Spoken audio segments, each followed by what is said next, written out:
Okay, so this is almost a part 2. You're not going to believe it. I finished my last video, and I was sitting here, and I was like, you know what? It's just quiet right now. Oh, welcome to Courtridge Seam. I'm Angela. I'm glad you're here. I'm in my sewing room, sewing away, and you're not going to believe it. See, this is why I think that if you are... I had so many people that, before I even said anything about the Christmas... Ooh, hold on. Yikes. Before I even had decided to do another Christmas tree, I had a whole bunch of people that saw it on my back wall and were like, oh, the Christmas tree. So it's so fast. This thing whips up. I just can't even believe that I will have now just about completed 2 quilts in the same month.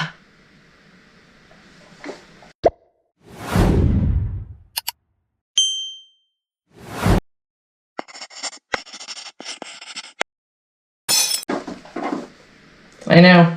It's like a miracle. It's like a Christmas miracle. And the reason I thought I would do one more video right now, even though I just did it because I'm wearing the same top, is no matter when you watch this, like I'm sewing the last row onto the Christmas tree. So now the only thing I have to do are sew those big border pieces on. And that'll go relatively fast. So this might actually be done. It might actually be done before Christmas. I know. I was sitting here. It was, like I said, it was so quiet. And this is not going to be a really long video, but I was sitting here and I know I've mentioned that when I sew, I listen to books on tape. Or Audible, or I guess that's what they call them. Books on, that's not what they call them. Books on tape. Hello, 1986. Audiobooks. Books on tape. Oh my God. You know, that's how they used to be. Books on cassette tapes. The cassette tape that used to be in your, you used to have them in your car. You used to have them on like a Walkman, or that's how you listen to music. You know, if it wasn't on the radio. No, not satellite. The radio. Or you had cassettes, like a cassette, a tape. Those were the days. Anyway, that's how books on tape. There was like 40 for a book. And so I used to have them in my car. I was in sales, and so I'd be in my car driving to appointments and stuff, and I would listen to them, and you'd have all these tapes on the passenger seat. Now we call them audiobooks because they're digital on your phone. Yeah. So I listen to audiobooks when I sew. And I'm listening to, I think I've mentioned this before, typically what I do is I read a book, and then I get the audiobook, and I listen to the audiobook after I've read the book, the physical book, and I get to kind of like relive the whole story, and I get to listen, you know, I love the narration and blah, blah, blah, blah, blah. Anyway, you understand the concept of an audiobook. So I was listening to, I mentioned that I had finished The Cuckoo's Calling by Robert Galbraith, who is actually J.K. Rowling's writing under a pseudonym.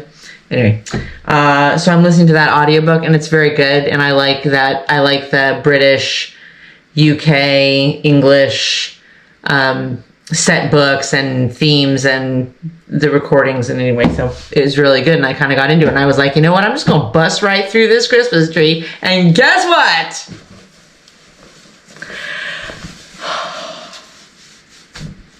There it is. There's the actual tree part. Can you see it? Here, I'll move back. I got myself cornered in here. Look. There's the tree. Can you see it? It's cute, huh? Yeah, it came out cute. I kind of like it. It's a different, you know, it was a fun little fabric. There's parts of this fabric I wish I could find again. Anyway, so now I'm going to make sure that I have the So there's a white border, you know, your background fabric border that goes all the way around. See? There's a background fabric, a first border, right? 5-inch border, goes all the way around. What solid color? Then kind of outlines the tree. Then you've got this, like, what do they call that? Like piano key? Anyway, it's just 5-inch squares all the way around. I already have those set aside, so that'll go fast. Then there's one more background fabric border that goes all the way around it again, and then you bind it. So I think that this week I'll get all that border stuff cut out. And maybe if I'm really lucky, I'll get a border, finish the last border row for this one, for the old Christmas tree. And I could bind them.